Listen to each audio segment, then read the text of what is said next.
நண்பர்கள் அனைவருக்கும் KVK3 அஸ்ட்ராலஜரின் காலை வணக்கம். இப்போ மும்பை வெர்சஸ் குஜராத் ஃபைனலுக்கு போவாங்க அப்படின்னு சொல்லி ஒரு வீடியோ பதிவு பண்ணியிருந்தேன். கடைசி வீடியோ அதுதான். அதுக்கப்புறம் எனக்கு ஒர்க் இருக்குது, நேரம் இல்லை அப்படின்னு சொல்லியிருந்தேன். இப்போ பார்த்தீங்கன்னா அதே டீம், ஃபைனலுக்கு போகக்கூடிய டீம் தான் இன்றைக்கி ப்ளே பண்ண போகிறாங்க. இன்றைக்கி பார்த்தீங்கன்னா மே 6ஆம் தேதி, நட்சத்திரம் பூர நட்சத்திரம். நான் அந்த வீடியோ பதிவு பண்ணும்போதே, அந்த ஃபைனல் வீடியோ பதிவு பண்ணும்போதே கிட்டத்தட்ட ரிசல்ட் எல்லாமே அதிலே வந்துருச்சு. கரெக்டாக புரிஞ்சவங்களுக்கு புரியும். ஏன்னா இந்த டீம் தான் ஃபைனல் போகிற மாதிரியான சூழ்நிலை இருக்குது அப்படின்னு நான் வீடியோ பதிவு பண்ணும்போதே அந்த ரெண்டு டீமுமே 6வது இடம் 7வது இடம் அந்த மாதிரி இடங்கள்லாம் இருந்துச்சு. 5, 6 அந்த ரேஞ்சில் இருந்துச்சு. அதுக்கப்புறம் வலுவான டீமும் இருக்குது. அதெல்லாம் தாண்டி இப்போ பார்த்தீங்கன்னா பாயிண்ட் டேபிளில் 4 ஃபஸ்ட்டு 4க்குள்ள வந்து நிற்கிது இந்த மும்பையும் குஜராத்தும். இதுதான் இப்படி தான் மேட்ச் இருக்கும் இந்த சீசனை பொறுத்த வரைக்கும். இப்போ பார்த்தீங்கன்னா அதுக்கப்புறம் டெலகிராமில் போயிட்டு ஒரு ஆடியோ பதிவு பண்ணி போட்டிருந்தேன். ஒரு 2-3 நாளைக்கு முன்னாடி போட்டிருந்தேன். நான் மாதிரி கொஞ்சம் ஒர்க் இருக்குது, நான் வெளியில் போகிறேன், இதுக்கு இடையில் ஒரு 3-4 மேட்ச் வந்து இந்த மாதிரி சூழ்நிலையும் போகும் அப்படின்னு சொல்லி ஒரு டிப்ஸ் மாதிரி கொடுத்துருந்தேன். எல்லா மேட்சும் அதே மாதிரி போச்சு. சூப்பர் மேட்சாக இருந்துச்சு. ஸோ அதில் நான் வந்து ரிசல்ட்டு சொல்லலைனாலும் அந்த ரிசல்ட் வந்து இப்படி தான் போகும், அதை நீங்கள் எடுத்துக்கிறேன்னு சொல்லிட்டு ஒரு ஆடியோ போட்டிருந்தேன். அது நிறைய பேர் மெசேஜில் அனுப்பியிருந்தாங்க வாட்ஸ்அப்பில், நீங்கள் சொன்ன மாதிரியே மேட்ச் போச்சு அப்படின்னு. அப்போ ஏதோ ஒரு விஷயம் வந்து நான் ஒரு வீடியோ பதிவு பண்ணேன் அப்படின்னாக்க பின்னாடி வரக்கூடிய ஏதோ ஒரு விஷயத்த ஒவ்வொரு வீடியோலையும் நான் சொல்லிட்டு தான் வருவேன். அதுக்கப்புறம் வீடியோ பதிவு பண்ணல அப்படின்னா இடையில கொஞ்சம் கேப் இருந்தாலும் அந்த வீடியோவில் அடுத்த ரிசல்ட்டுக்கோ எது ஒன்றும் அதில் விஷயம் இருக்கும். நீங்கள் அதை வந்து கரெக்டாக புரிஞ்சுக்கிட்டாதான் உங்களுக்கு அது தெரியும். இப்போ பார்த்திங்கன்னா சப்ஸ்கிரைபர் வந்து யாருமே வெளியில் போகலை. ஏன்னா பதிவு பண்ணக்கூடிய வீடியோ வந்து கரெக்டாக இருக்குது அப்படிங்கிறதுனால அப்படியே இருக்காங்க. அவங்களுக்கு என்னுடைய நன்றியை தெரிவிச்சுக்கிறேன். என்ன அவ்வளோ நாள் பொறுமையாக இருந்ததுக்கு. ஏன்னா என்னுடைய சூழ்நிலையை நீங்கள் கரெக்டாக புரிஞ்சுக்கிட்டீங்க அப்படிங்கிற நான் புரிஞ்சுக்கிறேன்.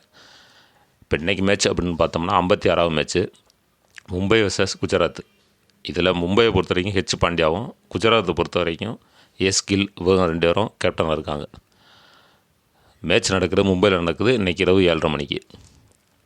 இப்போ இது மேட்ச் வந்து சுவாரஸ்யமாக இருக்குமா என்ன அப்படிங்கிறத பார்ப்போம். வழக்கம் போல் வந்து மேட்ச்சு சிச்சுவேஷன் சொல்கிறேன். அதேமாதிரி பெஸ்ட்டு பிளேயர்ஸு 11 பேர் தான் எடுத்திருக்கேன். அதே மாதிரி மும்பை ஃபஸ்ட்டு பேட்டிங் பண்ணால் 12 பேரும், குஜராத் பேட்டிங் பண்ணால் 13 பேரும், அவ்வளோதான் சொல்ல போகிறேன். அதனால் கொஞ்சம் பொறுமையாக கேளுங்க. இனிமேல் வரக்கூடிய மேட்சஸ் எல்லாமே உங்களுக்கு வீடியோ வந்துடும். அதாவது ஃபைனல் வரைக்கும் நடக்கக்கூடிய மேட்ச் வரைக்குமே உங்களுக்கு வீடியோ பதிவு பண்ணி போட்டுறேன். நான் இன்றைக்கி இப்போ கொஞ்சம் லேட்டாக தாமதம் பதிவு பண்ணுறேன். நாளைக்கு வீடியோ இன்றைக்கி இரவுலையோ இல்லை நாளைக்கு காலையிலையோ கூட வந்துடும். அது எப்படியோ நீங்கள் உங்கள் டைம் பார்த்து நீங்கள் வீடியோ பார்த்துக்கிறங்க. நான் சொல்லக்கூடிய ரிசல்ட்டில் வந்து நீங்கள் பிளேயர்ஸ் வந்து நீங்கள் உங்களுடைய சாய்ஸு தான். பிளேயர்ஸ் வந்து நீங்கள் ஓரளவுக்கு எடுத்துக்கிறங்க. கிரிக்கெட் நாலேஜ் இருந்துச்சு அப்படின்னாக்கா நீங்கள் அதுக்கு தகுந்த மாதிரி பார்த்துக்கலாம். இப்போ மும்பையை பொறுத்த வரைக்கும் ஹெச் பாண்டியா அவருடைய தலைமையில் Rickelton, Sharma, S Yadav, Jacks, T Varma, Dhir, C Bosch, D Chahar, T Boult, J Bumrah, impact பிளேயராக கே சர்மா அவர் வர்றாரு. 12 பேர் மொத்தம்.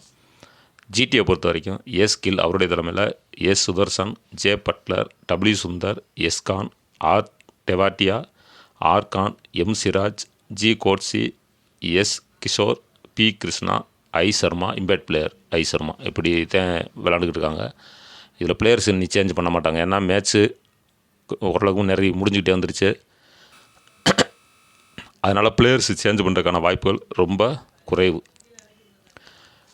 இப்போ ஜிடி ஃபஸ்ட்டு பேட்டிங் பண்ணி, அதாவது ஜிடி ஃபஸ்ட்டு பேட்டிங் பண்ணி எம்ஐ ஃபீல்டிங் பண்ணால் யார் யாருக்கு நல்லாயிருக்கும் அப்படின்னு பார்த்தோம்னா இந்த இடத்துல கொஞ்சம் கவனமாக கேட்டுக்கிறங்க. சாய் சுதர்சன், எஸ் கில் அவங்க 2 பேரும் இந்த கிரகங்களோட அமைப்பு பார்த்தீங்கன்னா 50-50 தான் இருக்குது. அதாவது வந்தால் நல்லா விளாடுவாங்க. விளாடுவாங்கன்னா அந்த ஒரு பவர் பிளே தான், ஒரு 6 ஓவர் வரைக்கும் தான். அதுக்கப்புறம் பார்த்தீங்கன்னா அப்படி இல்லை அப்படின்னா வந்தோடனே அடுத்தடுத்து ஒரு ஃபஸ்ட் ஓவர்லையோ இல்லை 2வது ஓவர்லையோ அடுத்தடுத்து விக்கெட் விழுகிற மாதிரியான ஒரு அமைப்பு இருக்குது. நல்லா கவனம் கேட்டுங்க. ஜிடி ஃபஸ்ட்டு பேட்டிங் பண்ணால் சாய் சுதர்சன், எஸ் கில்லுக்கும் அப்படி ஒரு அமைப்பு இருக்குது. அதுக்காக நீங்கள் டீமில் எடுக்கணும்னு சொல்ல மாட்டேன். அது நீங்கள் எடுக்கிறனா எடுத்துக்கிறங்க. அதுக்கப்புறம் பார்த்தீங்கன்னா J Buttler, Sundar, S Khan, Tewatia, Siraj, P Krishna இவங்க எடுத்துக்கலாம். மும்பையை பொறுத்த வரைக்கும் ரிக்கல்டன் அவர் ஓரளவுக்கு பாயிண்ட் எடுக்கிற மாதிரி இருக்கும் மும்பை ஃபீல்டிங் பண்ணால். சர்மா, எஸ் யாதவ், பாண்டியா, அதுக்கப்புறம் D Chahar, T Boult, J Bumrah இவங்களை எடுத்துக்கலாம். மொத்தம் 12 பேர் சொல்லியிருக்கேன். இந்த 12 பேரில் சுதர்சன், எஸ் கில் அவங்களையும் கொஞ்சம் கவனமாக பார்த்துக்கிறங்க. அடித்தா அந்த அதாவது ப்ளே பண்ண ஆரம்பிச்சாங்கன்னா அந்த 6 ஓவருக்குள்ளோட நல்ல ஸ்கோர் வர்றதுக்கான வாய்ப்புகளும் இருக்குது. அப்படி இல்லைன்னா அந்த 6 ஓவருக்குள்ள 2 பேரும் அவுட் ஆகிற மாதிரி இருக்குது. ஜிடி ஃபஸ்ட்டு பேட்டிங் பண்ணால். அதுக்கப்புறம் எம்ஐ ஃபஸ்ட்டு பேட்டிங் பண்ணி ஜிடி ஃபீல்டிங் பண்ணால் R Rickelton, R Sharma, S Yadav, H Pandya, T Boult, J Bumrah, K Sharma. அவர் இம்பேக்ட் பிளேயராக எடுத்துக்கலாம். அப்படி ஒரு அமைப்புலையும் இருக்குது. இப்போ இதில் 12 பேர் சொல்லியிருக்கேன். இப்போ பெஸ்ட்டு பிளேயர்ஸ் யார் யார் அப்படின்னு பார்த்தோம்னா எம்ஐயை பொறுத்த வரைக்கும் R Rickelton, R Sharma, S Yadav, H Pandya, T Boult, J Bumrah இவங்கெல்லாம் பெஸ்ட்டு பிளேயர்ஸு மும்பையை பொறுத்த வரைக்கும்.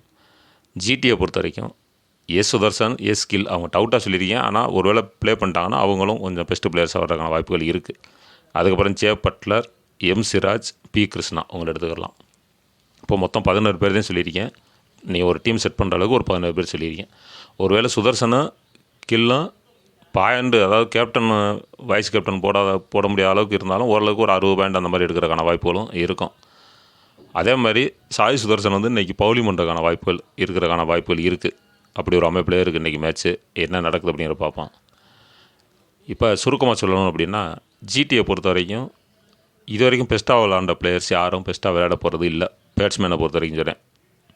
அது விக்கெட் கீப்பராக இருக்கலாம், பேட்ஸ்மேனாக இருக்கலாம். அதே மாதிரி ஆல்ரவுண்டருக்கு முக்கியத்துவம் கொடுத்து பாருங்கள். ஜிடியை பொறுத்த வரைக்கும் ஒருவேளை சுதர்சன் கில்லு இல்லை அப்படின்னா அதுக்கப்புறம் வந்து ஆல்ரவுண்டருக்கு கொஞ்சம் முக்கியத்துவம் கொடுத்து பாருங்கள். ஜிடியை பொறுத்த வரைக்கும். மும்பையை பொறுத்த வரைக்கும் வழக்கம் போல் நீங்கள் எப்படி டீம் எடுப்பீங்களோ அவங்க அந்தந்த பிளேயர்ஸ் அப்படியே பெஸ்ட்டாக விளாண்டுருவாங்க. அதே மாதிரி அதிகமான விக்கெட் எடுக்கக்கூடிய பிளேயர்ஸ் யாருன்னு பார்த்தோம்னா மும்பையை பொறுத்த வரைக்கும் மும்பை ஃபீல்டிங் பண்ணால் ஜே பூம்ராக்கும் டி போல்டு அவங்க 2 பேரும் அதிகமான விக்கெட் எடுக்கக்கூடிய அமைப்பில் இருக்குது. அதையும் கொஞ்சம் பார்த்துக்கிறங்க. இப்போ மேட்ச் சிச்சுவேஷன் எப்படி போகும் அப்படின்னா ஜிடி ஃபஸ்ட்டு பேட்டிங் பண்ணால் ஏற்கனவே சொன்ன மாதிரி தான் சுதர்சனும் கில்லும் நின்னா ஒரு 6 பவர் பிளே வரைக்கும் நல்ல ஸ்கோர் எடுத்துருவாங்க. அப்படி இல்லைன்னா அடுத்தடுத்து ஃபஸ்ட் ஓவரோ அல்லது செகண்ட் ஓவர்லேயே அடுத்தடுத்து விக்கெட் விழுகிற மாதிரியான ஒரு அமைப்பு இருக்குது ஜிடி ஃபஸ்ட்டு பேட்டிங் பண்ணால். அதுக்கப்புறம் வரக்கூடிய பிளேயர்ஸு ஓரளவுக்கு நின்று ஸ்கோர் கொண்டு வந்துடுவாங்க. அதுவே மும்பை ஃபஸ்ட்டு பேட்டிங் பண்ணால் இந்த ரிக்கல்டன் அவருக்கு கொஞ்சம் அவர் நல்லா இருக்குது. பேட்ஸ்மேனு கொஞ்சம் பார்த்துக்கலாம். ஓரளவுக்கு மும்பை ஃபஸ்ட்டு பேட்டிங் பண்ணால் நல்ல ஸ்கோர் வந்துடும். அப்படி கூட எடுத்துக்கிறேங்க. அடுத்த மேட்ச் வந்து வீடியோ வந்து நாளைக்கு காலையில் அல்லது இன்றைக்கி இரவில் கூட பதிவு பண்ணி போட்டுறேன்.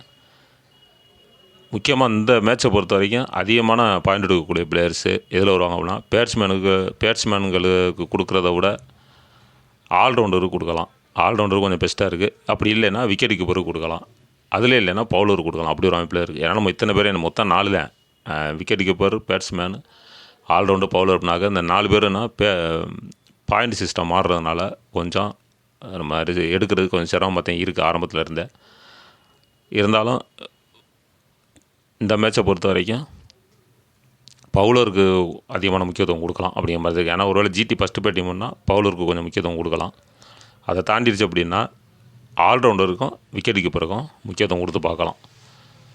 இப்போ ரிசல்ட்டு சொல்லியாச்சு. எந்த டீம் வின் பண்ண போகுது அப்படின்னா மும்பை வின் பண்ணுறதுக்கான வாய்ப்புகள் அதிகம். மும்பை வின் பண்ணுறதுக்கான வாய்ப்புகள் 70%, ஜிடி வின் பண்ணுறதுக்கான சதவீதம் 30% தான் இருக்குது. இப்போ ஜிடி ஃபஸ்ட்டு பேட்டிங் பண்ணால் மேட்ச் குளோஸாக போகிறதுக்கும் ஒரு வாய்ப்பு. எம்ஐ ஃபஸ்ட்டு பேட்டிங் பண்ணால் மேட்ச் குளோஸாக போகிறதுக்கான வாய்ப்புகள் இருக்குது. ஜிடி ஃபஸ்ட்டு பேட்டிங் பண்ணால் அந்த வாய்ப்பு இல்லை. ஏன்னா எம்ஐ வந்து ஈஸியாக வின் பண்ணிட்டு போயிடும். இதுதான் இன்றைக்கி மேட்சுடைய சிச்சுவேஷன், ரிசல்ட்டு எல்லாமே சொல்லிட்டேன். அடுத்த மேட்ச்சு நாளைக்கு பதிவு பண்ணி போட்டு வரேன். தேங்க்யூ.